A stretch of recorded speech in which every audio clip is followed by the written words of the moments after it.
আয়াত ৭৭। أفرأيت الذي كفر بآياتنا وقال لأوتين مالا وولدا।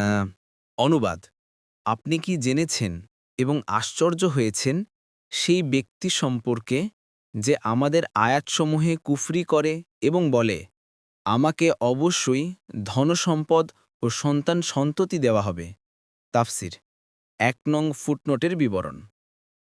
খাব্বাব ইবনে আরাত রাদিয়াল্লাহু আনহু বলেন, তিনি আস ইবনে ওয়াইল কাফিরের কাছে কিছু পাওনার তাগাদায় গেলে সে বলল, তুমি মুহাম্মদ সাল্লাল্লাহু আলাইহি ওয়াসাল্লামের প্রতি ঈমান প্রত্যাহার না করা পর্যন্ত আমি তোমার পাওনা পরিশোধ করব না।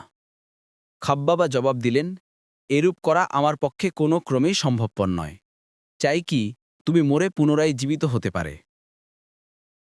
আস বলল, ভালো তো, আমি কি মৃত্যুর পর পুনরায় জীবিত হব?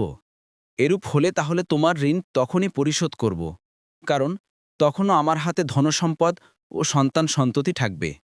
বুখারী ১৯৮৫, ২০৯১, ২২৫৫ এবং ২২৭৫। মুসলিম ২৭৯৫।